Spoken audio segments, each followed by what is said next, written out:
I know I'm more nervous than I was when you saw me last year, but you don't need to hold a clinic over it. There's plenty of reason, God knows, and I fancy I'm lucky to be sane at all. Why the third degree? You didn't used to be so inquisitive. Well, if you must hear it, I don't know why you shouldn't. Maybe you ought to anyhow, for you kept writing me like a grieved parent when you heard I'd begun to cut the art club and keep away from Pickman. Now that he's disappeared, I go round to the club once in a while. But my nerves aren't what they were. No, I don't know what's become of Pickman, and I don't like to guess. You might have surmised I had some inside information when I dropped him, and that's why I don't want to think where he's gone. Let the police find what they can. It won't be much, judging from the fact that they don't know yet of the old North End place he hired under the name of Peters. I'm not sure that I could find it again myself. Not that I'd ever try, even in broad daylight. Yes, I do know, or am afraid I know, why he maintained it. I'm coming to that. And I think you'll understand before I'm through why I don't tell the police. They would ask me to guide them, but I couldn't go back there even if I knew the way. There was something there. And now I can't use the subway and you may as well have your laugh at this too, go down into cellars anymore. I should think you'd have known I didn't drop Pickman for the same silly reasons that fussy old women like Dr. Reed or Joe Minot or Rosworth did. Morbid art doesn't shock me, and when a man has the genius Pickman had, I feel it an honor to know him, no matter what direction his work takes. Boston never had a greater painter than Richard Upton Pickman. I said it at first, and I say it still, and I never swerved an inch either when he showed that ghoul feeding. That, you remember, was when Minot cut him. You know, it takes profound art and profound insight into nature to turn out stuff like Pickman's.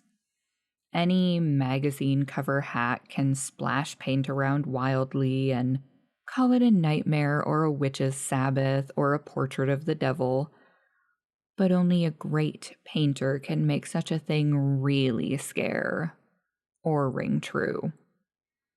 That's because only a real artist knows the actual anatomy of the terrible, or the physiology of fear, the exact sort of lines and proportions that connect up with latent instincts or hereditary memories of fright, and the proper color contrasts and lighting effects to stir the dormant sense of strangeness. I don't have to tell you why a Fuseli really brings a shiver, while a cheap ghost story frontispiece merely makes us laugh. There's something those fellows catch, beyond life, that they're able to make us catch for a second. Doré had it. Syme has it. Angarola of Chicago has it. And Pickman had it as no man ever had it before, or, I hope to heaven, ever will again. Don't ask me what it is they see. You know, in ordinary art, there's all the difference in the world between the vital, breathing things drawn from nature, or models and the artificial truck that commercial small fry reel off in a bare studio by rule. Well, I should say that the really weird artist has a kind of vision, which makes models, or summons up what amounts to actual scenes from the spectral world he lives in. Anyhow, he manages to turn out results that differ from the pretender's mince pie dreams in just about the same way that the life painter's results differ from the concoctions of a correspondence school cartoonist. If I had ever seen what Pickman saw. But no, here, let's have a drink before we get any deeper. God, I wouldn't be alive if I'd ever seen what that man, if he was a man, saw. You recall that Pickman's forte was faces. I don't believe anybody since Goya could put so much of sheer hell into a set of features, or a twist of expression. And before Goya, you have to go back to the medieval chaps who did the gargoyles and chimeras on Notre Dame and Mont Saint-Michel. They believed all sorts of things. And maybe they saw all sorts of things too. For the Middle Ages had some curious phases I remember your asking Pickman yourself once, the year before you went away, wherever in thunder he got such ideas and visions. Wasn't that a nasty laugh he gave you? It was partly because of that laugh that Reed dropped him. Reed, you know, had just taken up comparative pathology and was full of pompous inside stuff about the biological or evolutionary significance of this or that mental or physical symptom. He said Pickman repelled him more and more every day, and almost frightened him towards the last. That the fellow's features and expression were slowly developing in a way he didn't like, in a way that wasn't human. He had a lot of talk about diet, and said Pickman must be abnormal and eccentric to the last degree. I suppose you told Reed, if you and he had any correspondence over it, that he'd let Pickman's painting get on his nerves or harrow up his imagination. I know I told him that myself. Then. But keep in mind that I didn't drop Pickman for anything like this. On the contrary, my admiration for him kept growing, for that ghoul feeding was a tremendous achievement. As you know, the club wouldn't exhibit it, and the Museum of Fine Arts wouldn't accept it as a gift. And I can add that nobody would buy it, so Pickman had it right in his house till he went. Now his father has it in Salem. You know Pickman comes of old Salem stock, and had a witch ancestor hanged in 1692. I got into the habit of calling on Pickman quite often, especially after I began making notes for a monograph on weird art. Probably it was his work which put the idea into my head. And anyhow, I found him a mine of data and suggestions when I came to develop it. He showed me all the paintings and drawings he had about, including some pen and ink sketches that would, I verily believe, have got him kicked out of the club if many of the members had seen them. Before long, I was pretty nearly a devotee and would listen for hours like a schoolboy to art theories and philosophic speculations wild enough to qualify him for the Danvers Asylum. My hero worship, coupled with the fact that people generally were commencing to have less and less to do with him, made him get very confidential with me. And one evening he hinted that if I were fairly close-mouthed and none too squeamish, he might show me something rather unusual. Something a bit stronger than anything he had in the house. You know, he said, there are things that won't do for Newbury Street. Things that are out of place here and that can't be conceived here anyhow. It's my business to catch the overtones of the soul, and you won't find those in a parvenu set of artificial streets on made land. Back Bay isn't Boston. It isn't anything yet, because it's had no time to pick up memories and attract local spirits. If there are any ghosts here, they're the tame ghosts of a salt marsh and a shallow cove, and I want human ghosts. The ghosts of beings highly organized enough to have looked on hell and known the meaning of what they saw.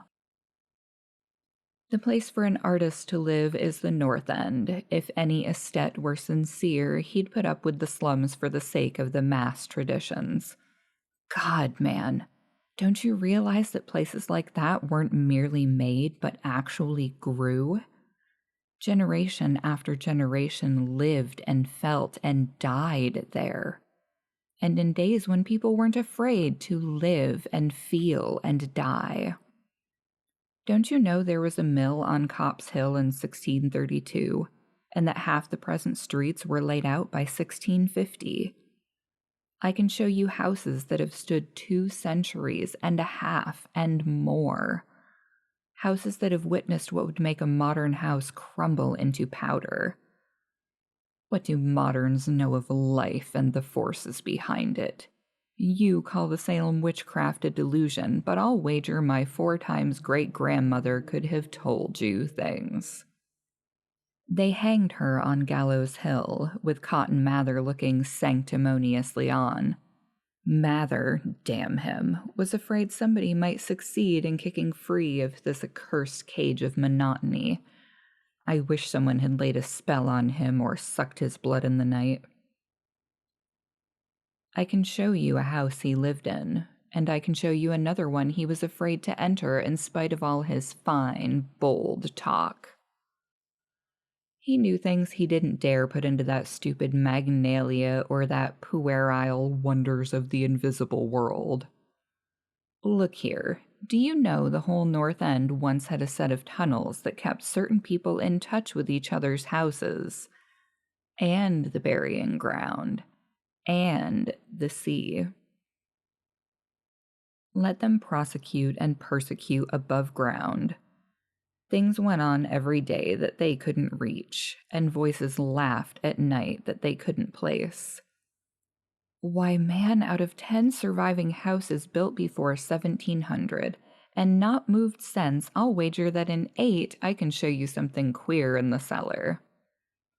There's hardly a month that you don't read of workmen finding bricked-up arches and wells leading nowhere in this or that old place as it comes down.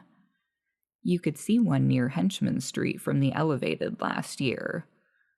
There were witches and what their spells summoned, pirates and what they brought in from the sea, smugglers, privateers. And I tell you, people knew how to live and how to enlarge the bounds of life in the old time. This wasn't the only world a bold and wise man could know. And to think of today in contrast, with such pale pink brains that even a club of supposed artists gets shudders and convulsions if a picture goes beyond the feelings of a Beacon Street tea table.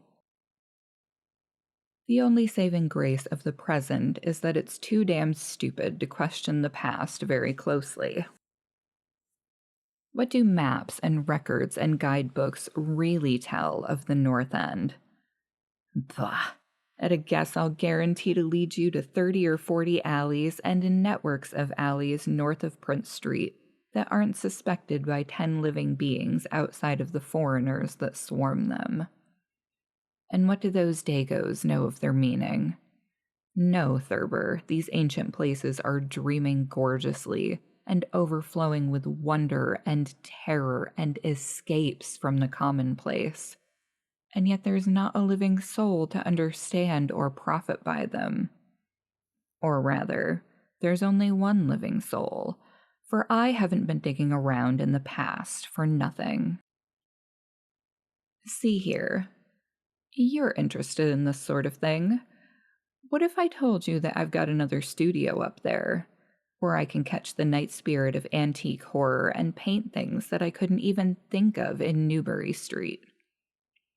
Naturally, I don't tell those cursed old maids at the club, with Reed, damn him, whispering even as it is that I'm a sort of monster bound down the toboggan of reverse evolution. Yes, Thurber, I decided long ago that one must paint terror as well as beauty from life. So I did some exploring in places where I had reason to know terror lives. I've got a place that I don't believe 3 living Nordic men besides myself have ever seen. It isn't so very far from the elevated as distance goes, but it's centuries away as the soul goes. I took it because of the queer old brick well in the cellar, one of the sort I told you about. The shack's almost tumbling down so that nobody else would live there, and I'd hate to tell you how little I pay for it. The windows are boarded up, but I like that all the better since I don't want daylight for what I do. I paint in the cellar, where the inspiration is thickest, but I've other rooms furnished on the ground floor. A Sicilian owns it, and I've hired it under the name of Peters. Now, if you're game, I'll take you there tonight. I think you'd enjoy the pictures, for, as I said, I've let myself go a bit there. It's no vast tour. I sometimes do it on foot, for I don't want to attract attention with a taxi in such a place. We can take the shuttle at the South Station for Battery Street, and after that, the walk isn't much. Well, Elliot, there wasn't much for me to do after that harangue but to keep myself from running instead of walking for the first vacant cab we could sight. We changed to the elevated at the South Station, and at about 12 o'clock had climbed down the steps at Battery Street and struck along the old waterfront past Constitution Wharf. I didn't keep track of the cross streets and can't tell you yet which it was we turned up, but I know it wasn't Greenuff Lane.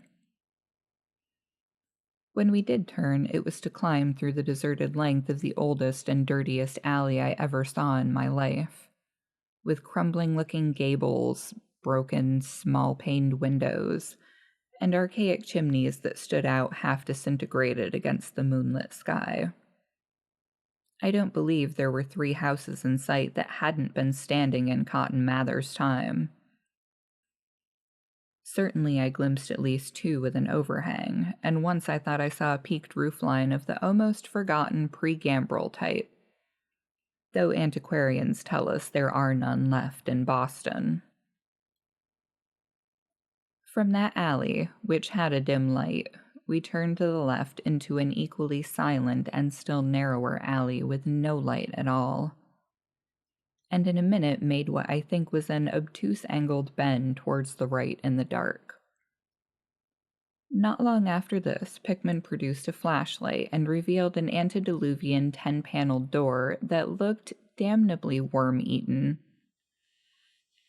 Unlocking it, he ushered me into a barren hallway with what was once splendid dark oak paneling.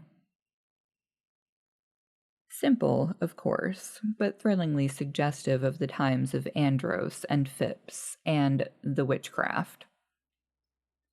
Then he took me through a door on the left, lighted an oil lamp, and told me to make myself at home. Now, Elliot, I'm what the man in the street would call fairly hard-boiled, but I'll confess that what I saw on the walls of that room gave me a bad turn. They were his pictures, you know, the ones he couldn't paint or even show in Newbury Street. And he was right when he said he had let himself go. Here, have another drink. I need one anyhow.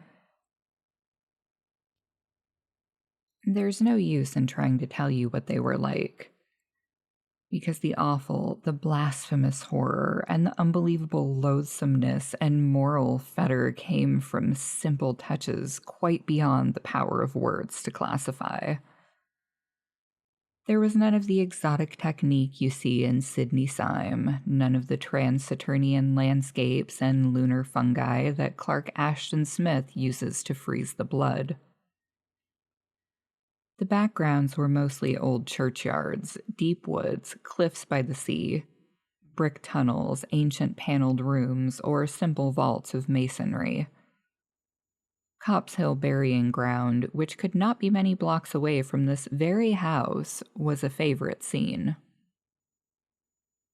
The madness and monstrosity lay in the figures in the foreground, for Pickman's morbid art was preeminently one of demoniac portraiture. These figures were seldom completely human, but often approached humanity in varying degree. Most of the bodies, while roughly bipedal, had a forward slumping and a vaguely canine cast. The texture of the majority was a kind of unpleasant rubberiness. Ugh, I can see them now. Their occupations, well, don't ask me to be too precise. They were usually feeding. I won't say on what.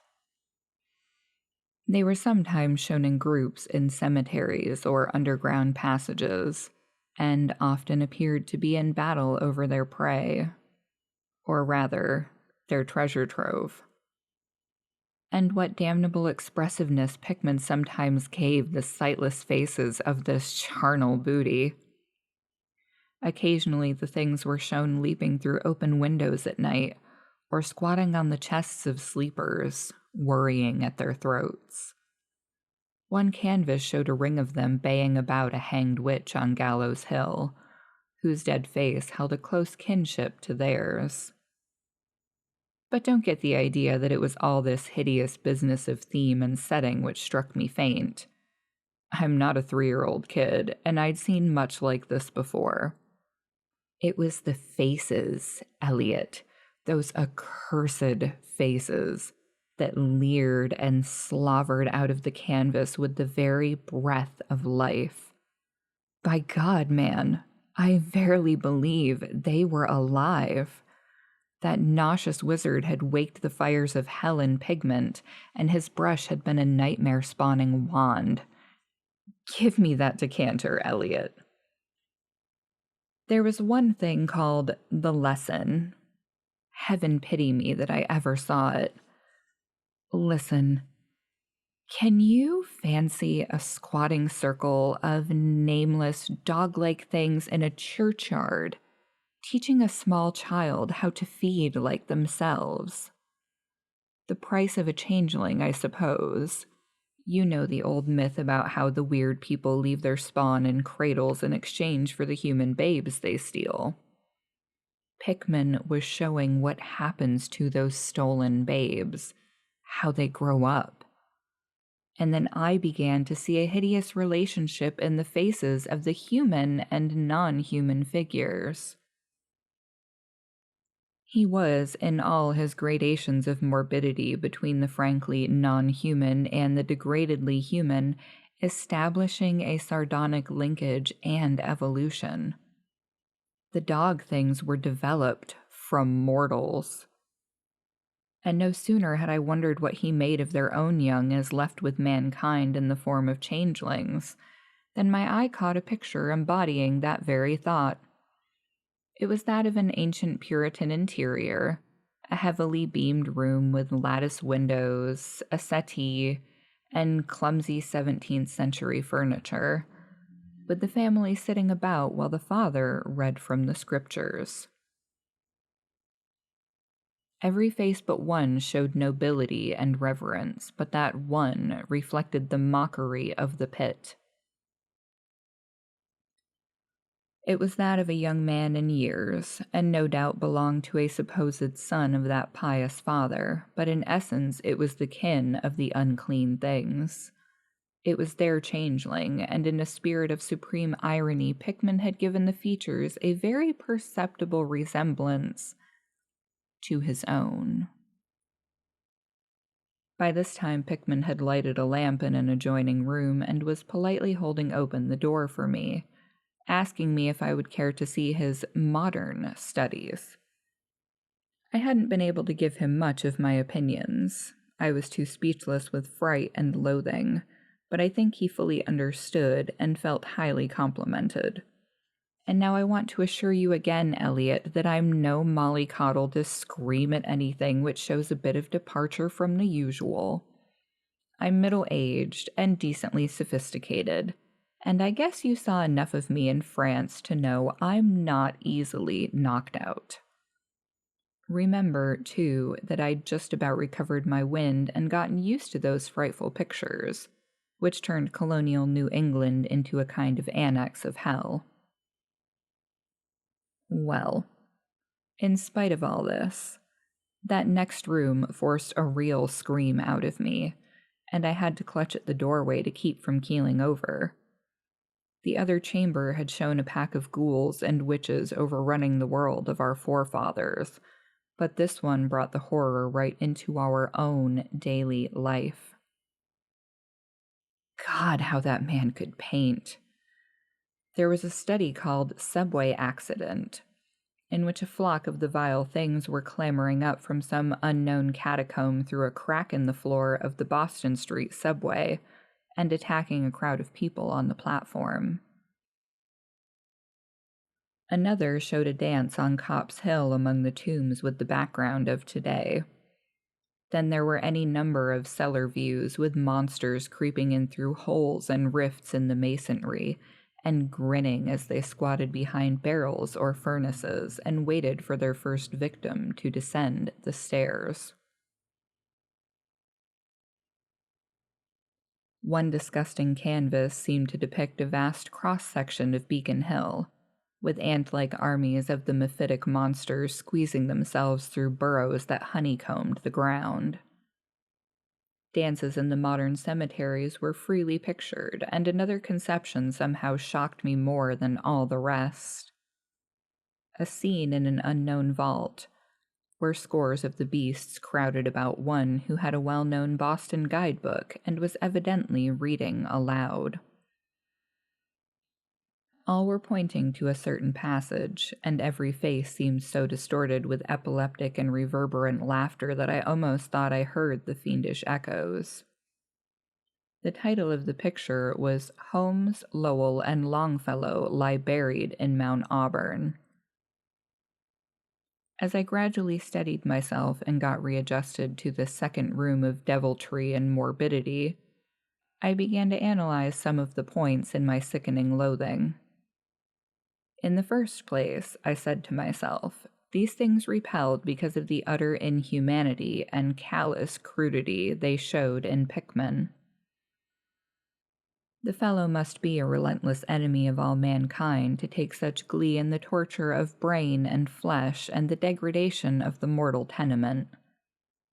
In the second place, they terrified because of their very greatness.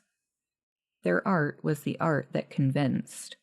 When we saw the pictures, we saw the demons themselves, and were afraid of them. And the queer part was that Pickman got none of his power from the use of selectiveness or bizarrerie. Nothing was blurred, distorted, or conventionalized. Outlines were sharp and lifelike, and details were almost painfully defined. And the faces. It was not any mere artist's interpretation that we saw. It was pandemonium itself, crystal clear in stark objectivity. That was it, by heaven. The man was not a fantasist or romanticist at all. He did not even try to give us the churning prismatic ephemera of dreams, but coldly and sardonically reflected some stable, mechanistic, and well-established horror world which he saw fully, brilliantly, squarely, and unfalteringly. God knows what that world can have been, or where he ever glimpsed the blasphemous shapes that loped and trotted and crawled through it. But whatever the baffling source of his images, one thing was plain. Pickman was, in every sense, in conception and in execution, a thorough, painstaking, and almost scientific realist. My host was now leading the way down the cellar to his actual studio, and I braced myself for some hellish efforts among the unfinished canvases. As we reached the bottom of the damp stairs, he fumed his flashlight to a corner of the large open space at hand, revealing the circular brick curb of what was evidently a great well in the earthen floor. We walked nearer, and I saw that it must be 5 feet across, with walls a good foot thick and some 6 inches above the ground level. Solid work of the 17th century, or I was much mistaken. That, Pickman said, was the kind of thing he had been talking about. An aperture of the network of tunnels that used to undermine the hill. I noticed idly that it did not seem to be bricked up, and that a heavy disk of wood formed the apparent cover. Thinking of the things this well must have been connected with, if Pickman's wild hints had not been mere rhetoric, I shivered slightly, then turned to follow him up a step, and through a narrow door into a room of fair size, provided with a wooden floor and furnished as a studio. An acetylene gas outfit gave the light necessary for work. The unfinished pictures on easels or propped against the walls were as ghastly as the finished ones upstairs, and showed the painstaking methods of the artist. Scenes were blocked out with extreme care, and penciled guidelines told of the minute exactitude which Pickman used in getting the right perspective and proportions. The man was great. I say it even now, knowing as much as I do. A large camera on a table excited my notice, and Pickman told me that he used it in taking scenes for backgrounds, so that he might paint them from photographs in the studio instead of carting his outfit around the town for this or that view. He thought a photograph quite as good as an actual scene or model for sustained work, and declared he employed them regularly. There was something very disturbing about the nauseous sketches and half-finished monstrosities that leered round from every side of the room, and when Pickman suddenly unveiled a huge canvas on the side away from the light, I could not for my life keep back a loud scream, the second I had emitted that night. It echoed and echoed through the dim vaultings of that ancient and nitrous cellar, and I had to choke back a flood of reaction that threatened to burst out as hysterical laughter. Merciful Creator. Elliot, but I don't know how much was real and how much was feverish fancy. It doesn't seem to me that Earth can hold a dream like that. It was a colossal and nameless blasphemy with glaring red eyes, and it held in bony claws a thing that had been a man, gnawing at the head as a child nibbles at a stick of candy. Its position was a kind of crouch, and as one looked, one felt that at any moment it might drop its present prey and seek a juicier morsel. But damn it all, it wasn't even the fiendish subject that made it such an immortal fountainhead of all panic. Not that, nor the dog face with its pointed ears, bloodshot eyes, flat nose, and drooling lips. It wasn't the scaly claws, nor the mold-caked body, nor the half-hooved feet. None of these, though any one of them might well have driven an excitable man to madness. It was the technique, Elliot. The cursed, the impious, the unnatural technique. As I am a living being, I never elsewhere saw the actual breath of life so fused into a canvas. The monster was there. It glared and gnawed and glared, and I knew that only a suspension of nature's laws could ever let a man paint a thing like that without a model, without some glimpse of the netherworld which no mortal unsold to the fiend has ever had. Pinned with a thumbtack to a vacant part of the canvas was a piece of paper now badly curled up. Probably, I thought, a photograph from which Pickman meant to paint a background as hideous as the nightmare it was to enhance. I reached out to uncurl and look at it, when suddenly I saw Pickman start as if shot. He'd been listening with peculiar intensity ever since my shocked scream had waked unaccustomed echoes in the dark cellar, and now he seemed struck with a fright which, though not comparable to my own, had in it more of the physical than of the spiritual. He drew a revolver and motioned me to silence, then stepped out into the main cellar and closed the door behind him. I think I was paralyzed for an instant. Imitating Pickman's listening, I fancied I heard a faint scurrying sound somewhere, and a series of squeals or beats in a direction I couldn't determine. I thought of huge rats and shuddered. Then there came a subdued sort of clatter which somehow set me all in gooseflesh. A furtive, groping kind of clatter, though I can't attempt to convey what I mean in words. It was like heavy wood falling on stone or brick. Wood on brick. What did that make me think of? It came again, and louder. There was a vibration as if the wood had fallen farther than it had fallen before.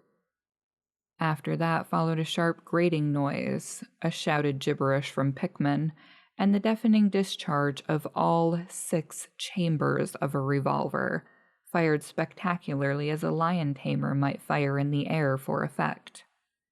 A muffled squeal or squawk, and a thud. Then more wooden brick grating, a pause, and the opening of the door, at which I'll confess I started violently. Pickman reappeared with his smoking weapon, cursing the bloated rats that infested the ancient well. "The deuce knows what they eat, Thurber," he grinned, for those archaic tunnels touched graveyard and witch den and seacoast. But whatever it is, they must have run short, for they were devilish anxious to get out. Your yelling stirred them up, I fancy. Better be cautious in these old places. Our rodent friends are the one drawback, though I sometimes think they're a positive asset by way of atmosphere and color. Well, Elliot, that was the end of the night's adventure. Pickman had promised to show me the place, and heaven knows he had done it. He led me out of that tangle of alleys in another direction, it seems, for when we sighted a lamppost, we were in a half-familiar street with monotonous rows of mingled tenement blocks and old houses. Charter Street it turned out to be, but I was too flustered to notice just where we hit it. We were too late for the elevated and walked back downtown through Hanover Street. I remember that wall. We switched from Tremont up Beacon, and Pickman left me at the corner of Joy, where I turned off. I never spoke to him again. Why did I drop him? Don't be impatient. Wait till I ring for coffee. We've had enough of the other stuff, but I, for one, need something.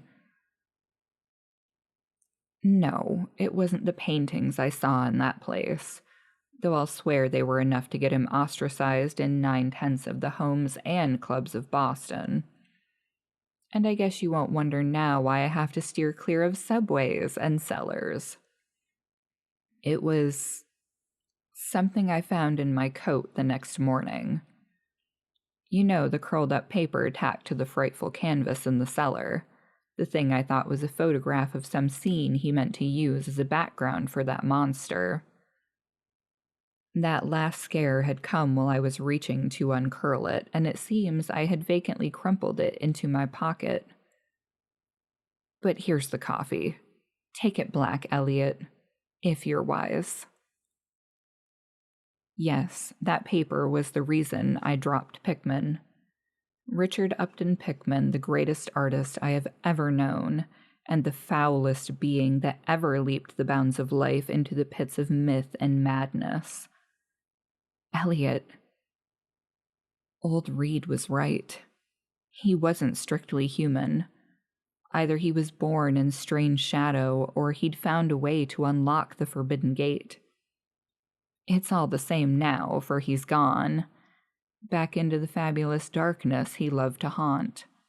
Here, let's have the chandelier going.